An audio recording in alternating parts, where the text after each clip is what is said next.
Welcome to Everything Life Coaching, exploring the art, science, and business of coaching with your host, Noelle Cordeaux, CEO of Lumia. Each week, we dive into cutting-edge coaching trends, interview industry experts, and provide practical insights to help you thrive on your coaching journey.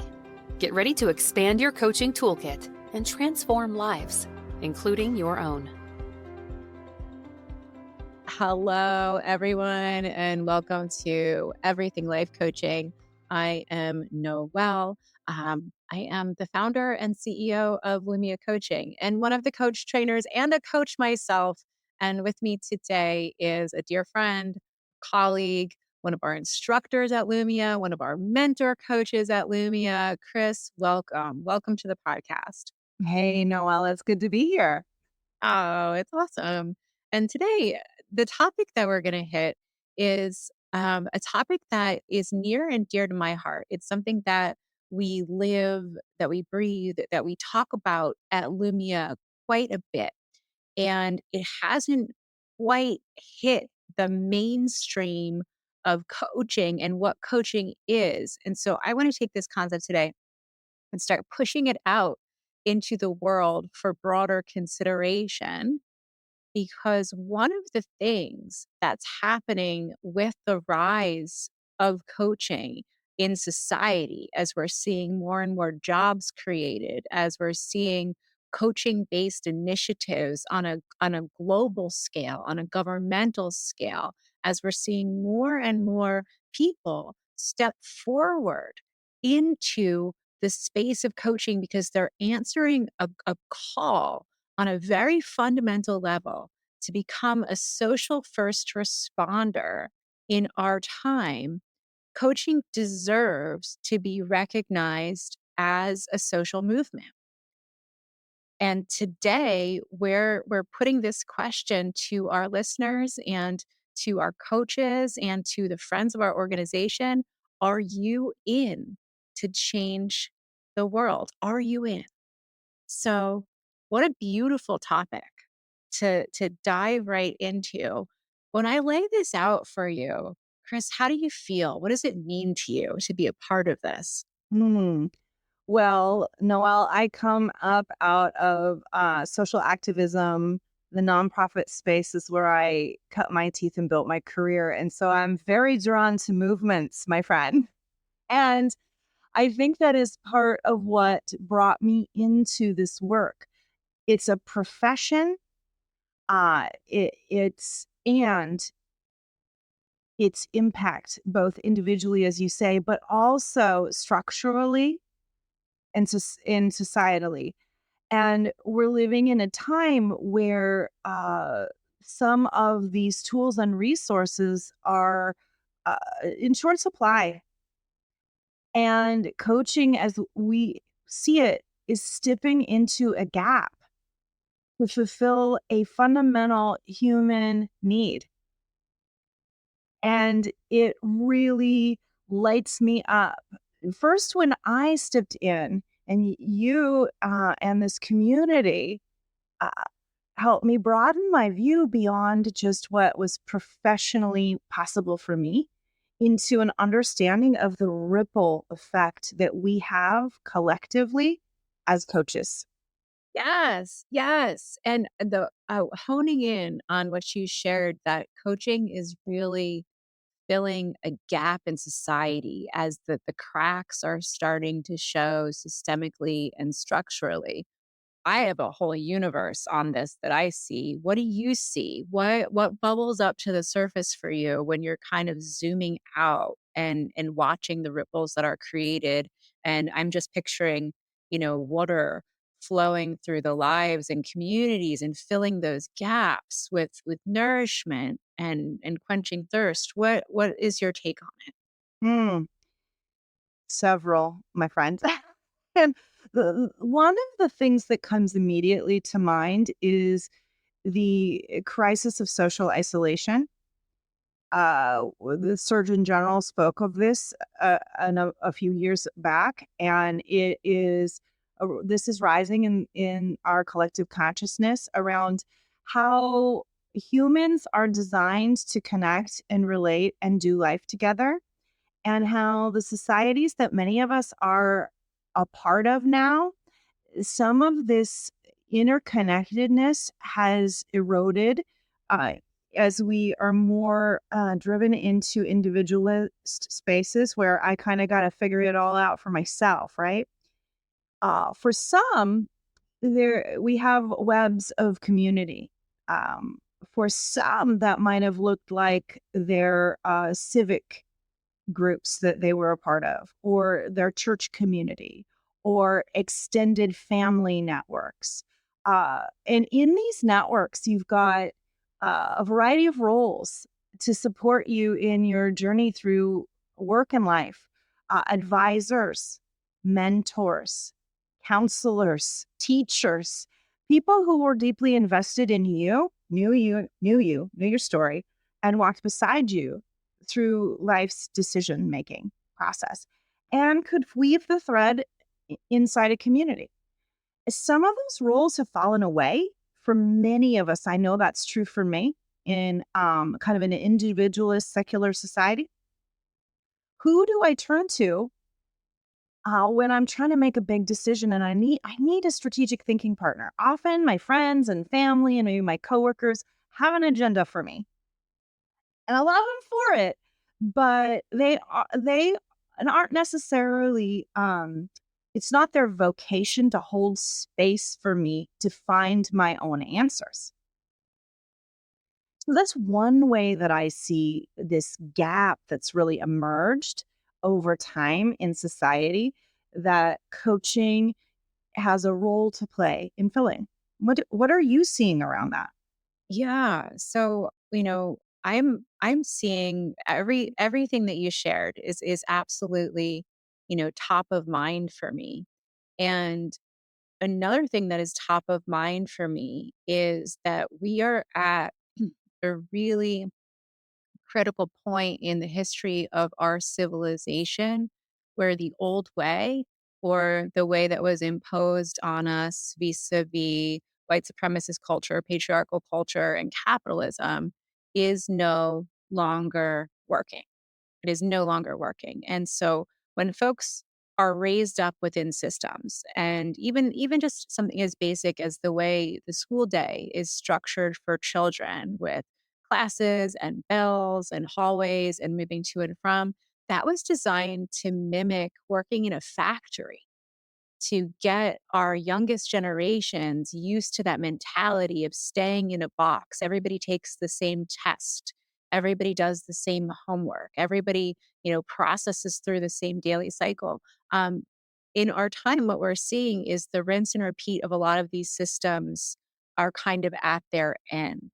That we need ingenuity, we need creative thinking, we need meaning. Other people matter. We need that community, and we need to be able to harness our genius and put new thought into the world to build new things. And that's scary, right? It's really scary for folks to wake up and look around and say, I don't know what I need to do, but I feel terrible. Right? This ain't working. This isn't working. And starting with the pandemic, this is when we started to see more and more and more people turning to coaching, both becoming coaches and hiring coaches, to try to get underneath this conundrum of, what do I need to do differently in order to harness meaning and create impact and foster change in my own life and in the lives of others. And those two pieces, I think that we nailed it together. The social isolation, the support, the strategic thinking partnership, and then the big global truth that we need to do things differently are what's driving this surge of coaching as a movement.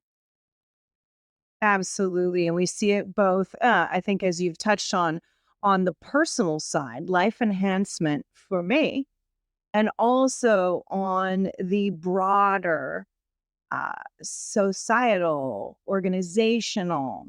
collective side? How do I do it different inside a system that may or may not have gotten the memo that things are changing? That things are changing. And this is, I think, looking at the challenges that so many adults are facing in the world of work, the world of parenting, the world of forming friendships as an adult, the world of navigating familiar relationships, romantic relationships. It's hard out there. Um, One of the things that we started talking about at Lumia was this term social first responders.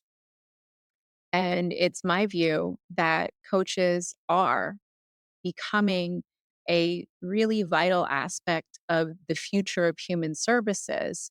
And that is to be social first responders in our time. I've had so many cool sessions with our students recently talking about their work and talking about who they serve and what they serve. How do you see this concept showing up anecdotally in your everyday life? Well, I think it comes back to that gap. And, you mentioned the pandemic where suddenly all of us were thrown in the water at the same time, paddling furiously, right? And in terms of, there can be a lot of cognitive dissonance for folks around some of these things, some of this, like these questions of is this the right path for me, or um, what what's missing? What am I not getting? I keep striving or I keep trying to hit the marks, and yet it's not bringing the sense of satisfaction and well being that I thought it would if I followed the steps, right? So we have in the system, we have a mental health system with therapy that's really designed to support people who are below the baseline of health and wellness and need some support. And it's in the medical model. But what we don't have so much of is for someone who has a baseline wellness who wants to thrive, who wants to uh, kind of quell this cognitive dissonance between what I'm dreaming of or what I think may be possible and the context I'm in right now. And how do I get from point A to point B creatively? And maybe with how do I build some new mental maps that can support me in that journey?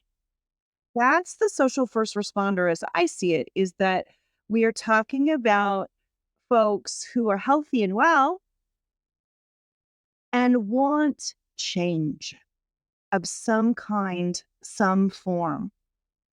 Yes. Yes. And I'm seeing this concept of the social first responder, taking that framework, and then all of the coaches who are coming out of Lumia are making it their own with their unique slice of impact, the unique thing that they want to do, where they want to work, who they want to work with, how they want to work, and are really, driving it home.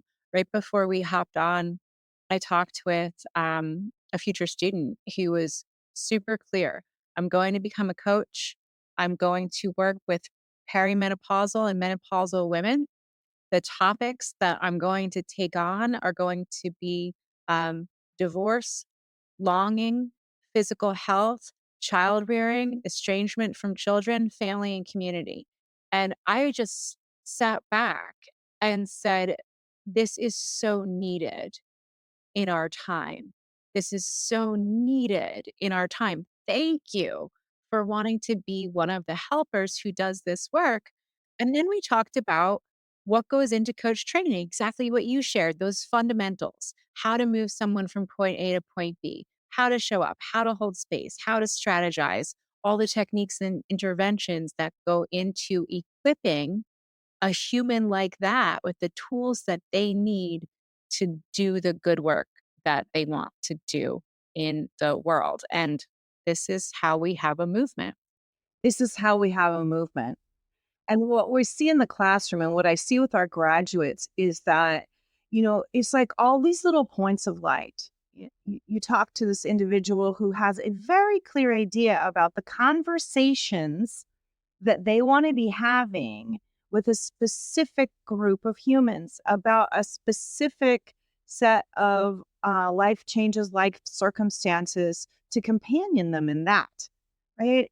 And when I look at the sweep of what our people are doing and all the different dimensions of life and work that we can focus in on and the ripple of that, it's profound. It's amazing. It is profound.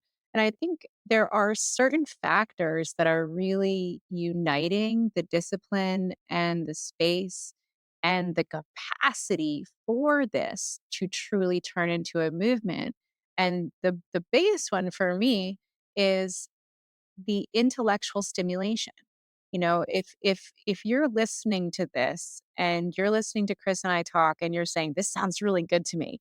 I want to work on this stuff. I want to learn this stuff. I want to be a part of this, then it's a clue, it's a northern star that this work is for you. It's that commitment to personal development, it's a commitment to professional development, and there's an innate joy in the work, the frameworks, the science, the intervention that validates for coaches change is possible.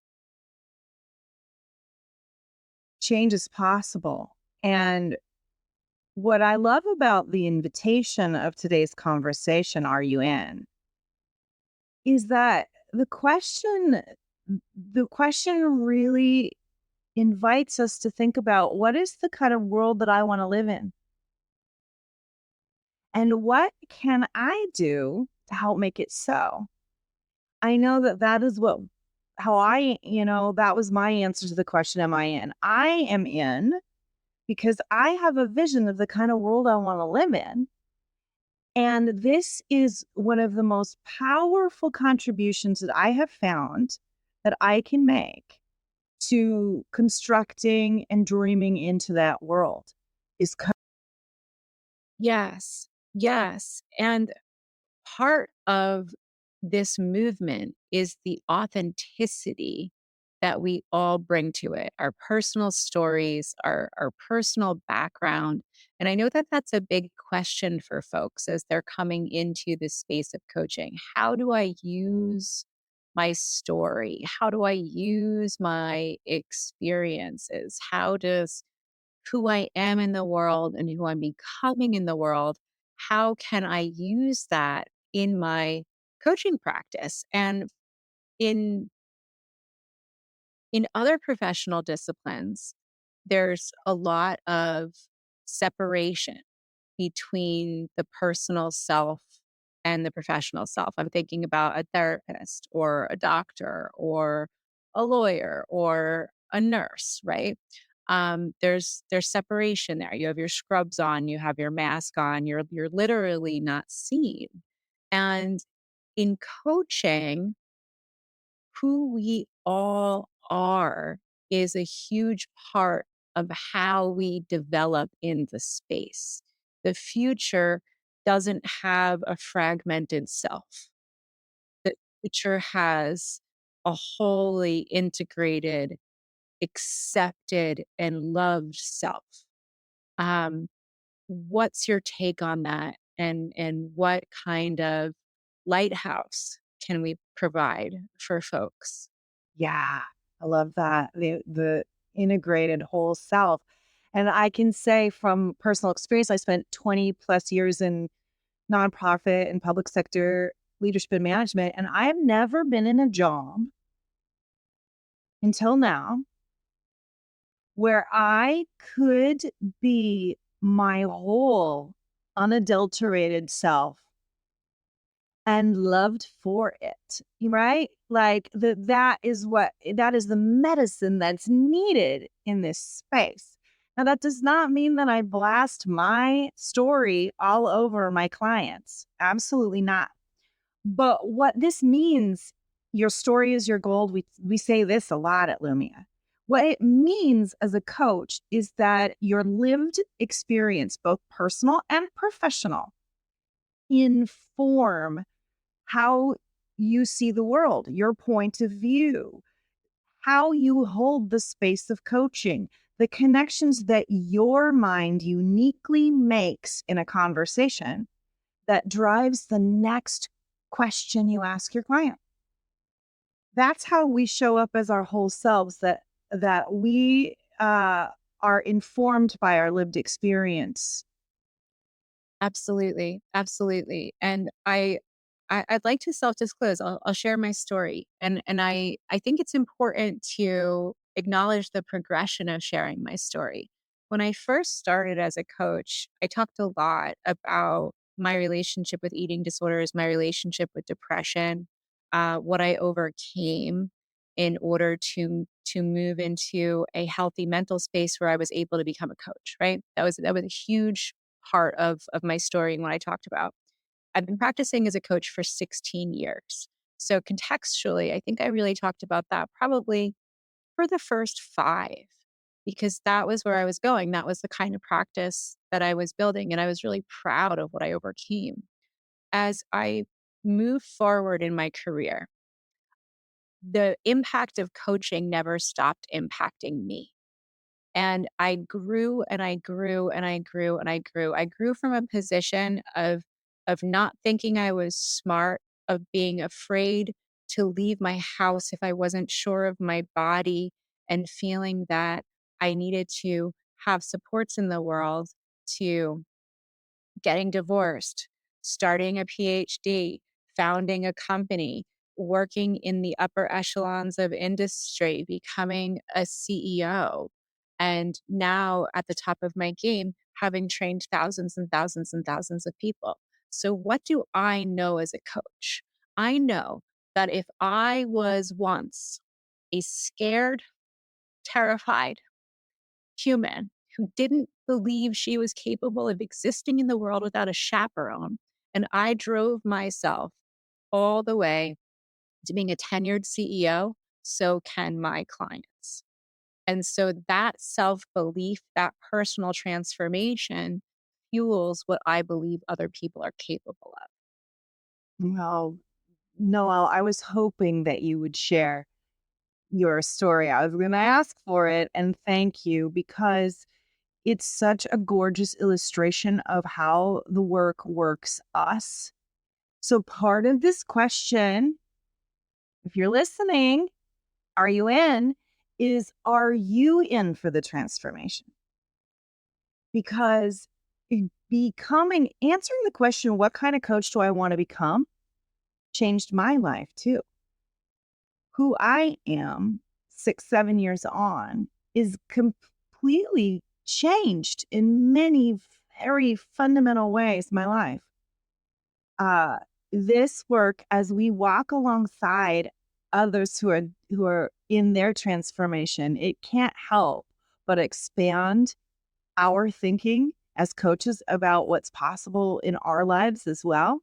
And we grow and we change and we grow and we change. So, whatever a person is thinking about wanting to do as a coach when they come in, that sometimes is the launch point, like for you, Noel, with where you started and what your practice was focused on. Your practice looks quite different 16 years later.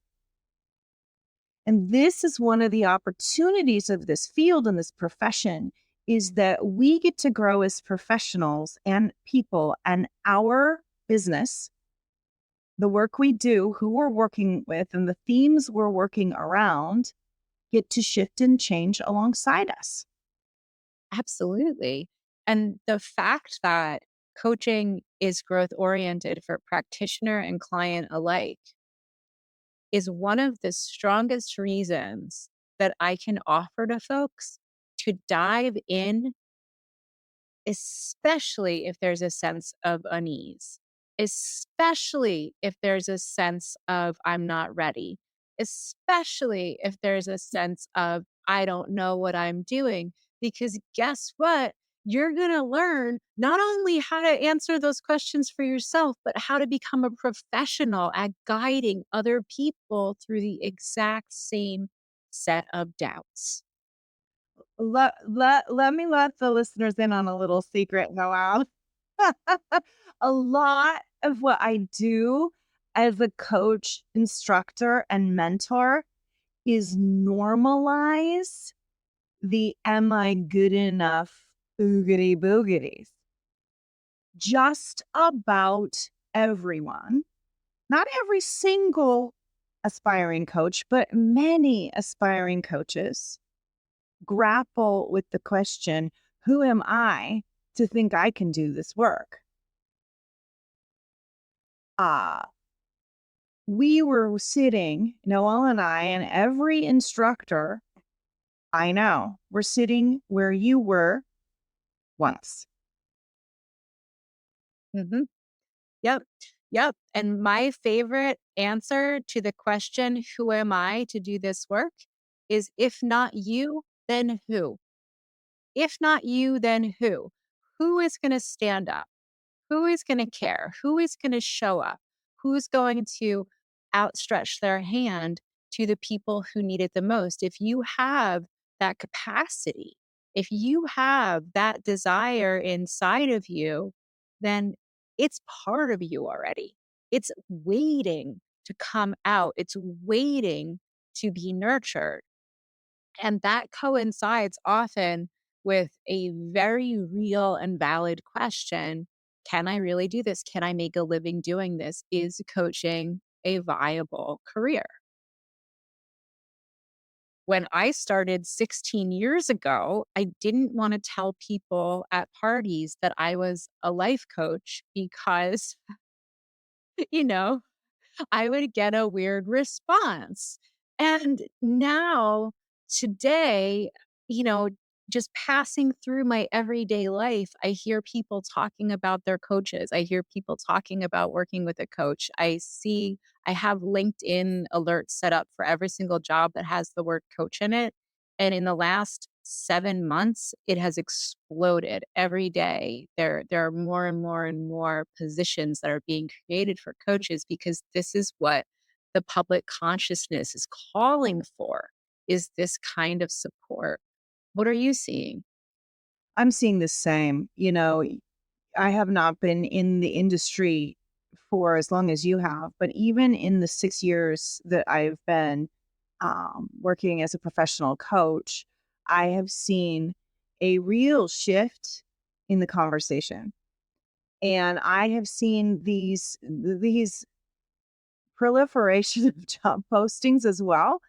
And uh, and all these valid tracks. I think that one of the things that when I came in, business coaching was legit to me.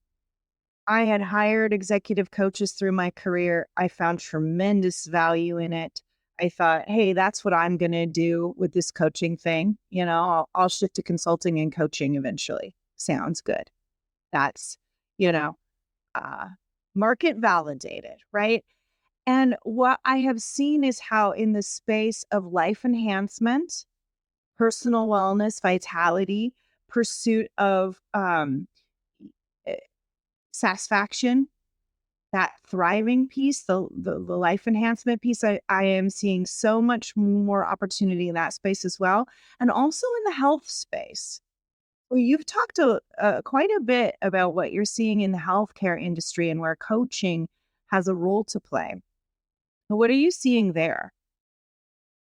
It's not just healthcare. I mean, it's healthcare, it's hospitality is another space where it's really bubbling up. And, I think when I'm looking across different sectors, whether it is corporate America, healthcare, or hospitality, coaches are filling the cracks where existing professional roles don't have enough time, don't have enough staffing, don't have the population to do the work that is required, right? So as we're looking at our healthcare system, your average nurse practitioner or doctor has a client slate of 25,000 and they would need to work 22 hours a day in order to service all of the humans that they are responsible for within a given system. It's physically impossible.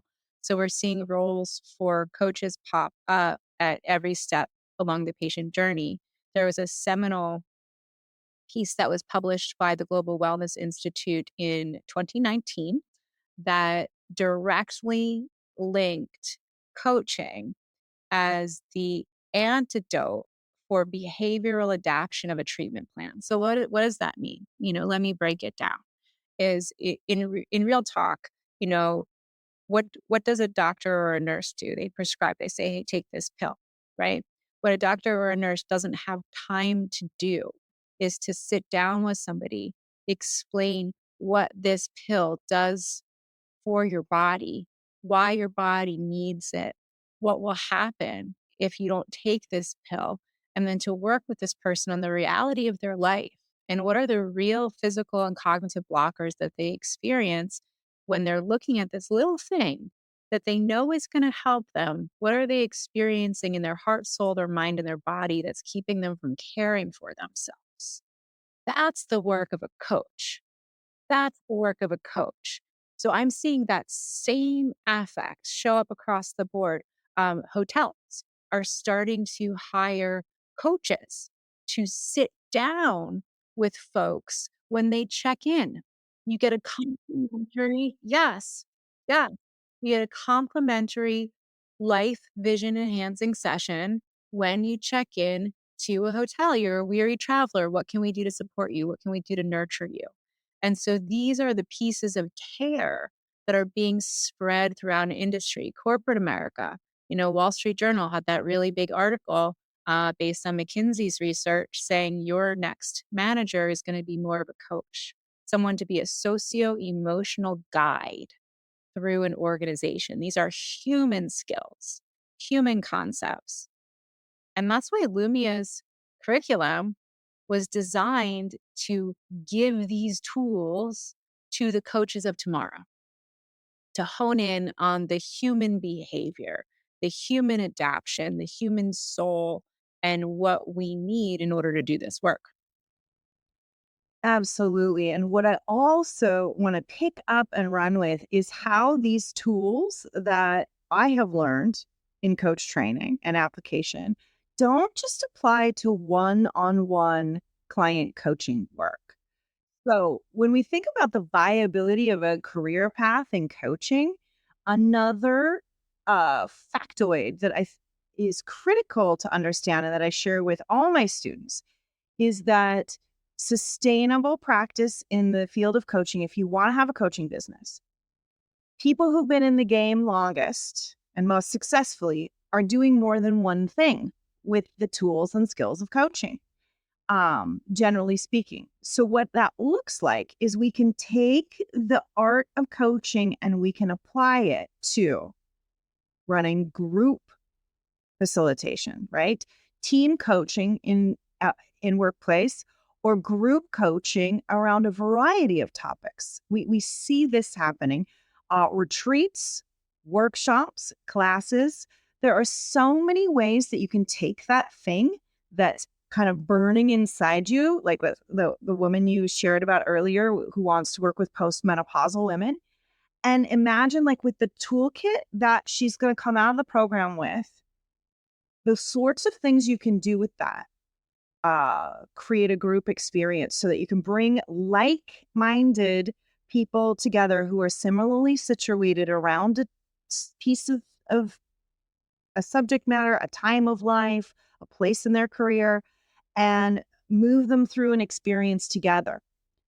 There are so many ways that I have applied these skill sets in my work, that it further ripples. If we're talking about impact, all the people you can impact and the different revenue streams that you can develop in your practice. Oh, absolutely. Absolutely. In thinking about coach training and what we need to be thinking about as coach trainers, it's really this human element. As you shared, that a lot of what you do is normalize the questioning. Who am I? What am I going to do? What am I going to be when I grow up as a coach? How is it going to work? How is it going to fit into the world? And that step by step, side by side conversational encouragement with people who have come before, who have built practices, who are in the world of coaching.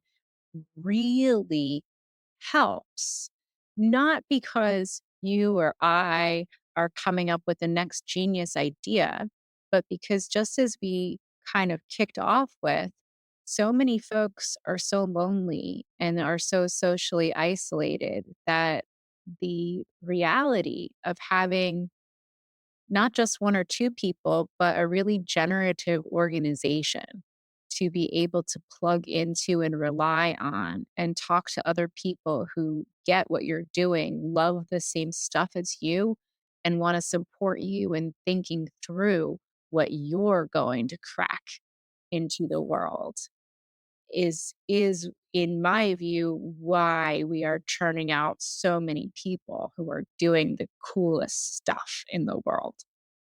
That's the Lumia secret sauce right there. And more we're more than the sum of our parts, right?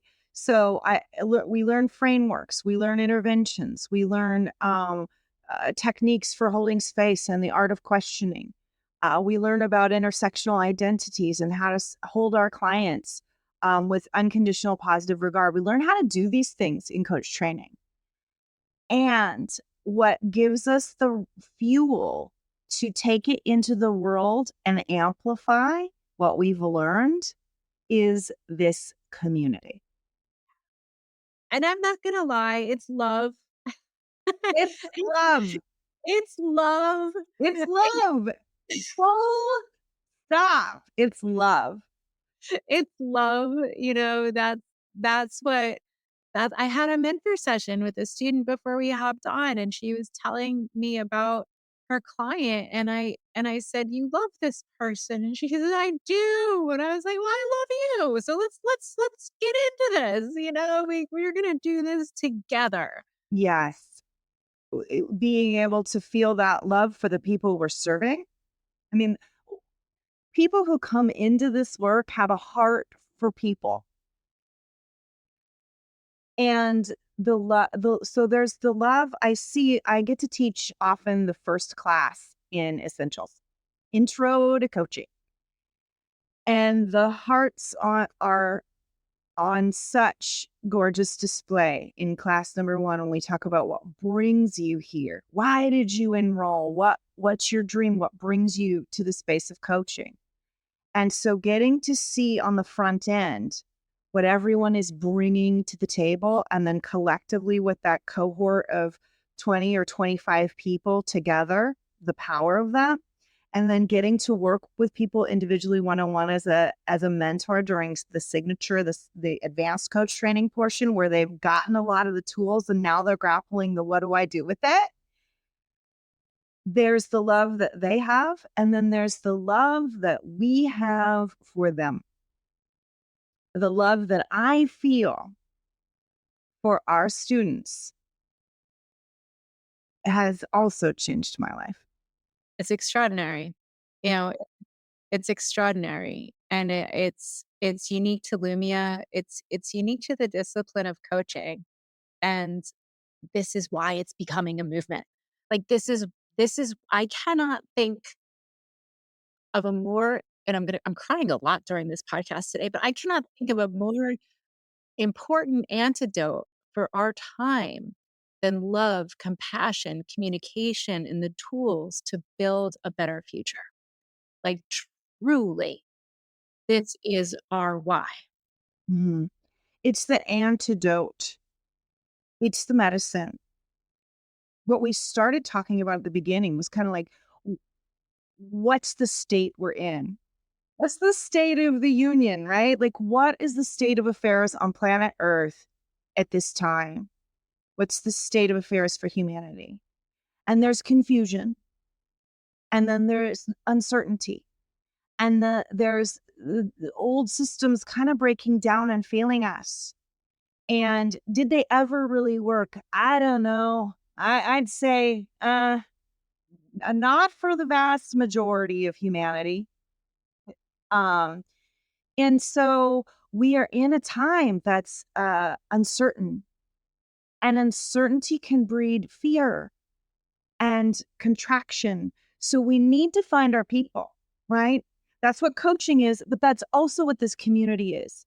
I had to first, we have a dream in our heart. We're holding a desire to serve. Then we got to join up with other hearts. We have to. We have to. And this is what I love about Lumia, right? So like that's something that you and I know and you and I feel, and I'm going to back it up with science. All right. So the neurobiological definition of love is an agreed upon micro moment of mutual care that gets our endocrine system pumping. And when we combine with other people with consistent, agreed upon moments of mutual care, we create something called positivity resonance that drives us all forward in our ability to avoid stress, to take a bird's eye view, to enhance creativity, to enhance verbal communication, to build durable social resources, and to tear or to mend all of the little tears that happen in our heart due to stress, right? So, real talk, that's what this stuff does is rebuild our hearts. Okay, now I'm going to cry. I love when you lay down the science of how this works, it's not just a feeling. It is a feeling and it is fact. These are the things we need to thrive. We need to mend our hearts. We need to mend our hearts, and we can't do it alone. We cannot do it alone. That is what Lumia taught me. That one of the things we also say is we weren't meant to do life alone. And I was a bit of a lone wolf. I wandered sniffed around the outer edges of this encampment, this love encampment.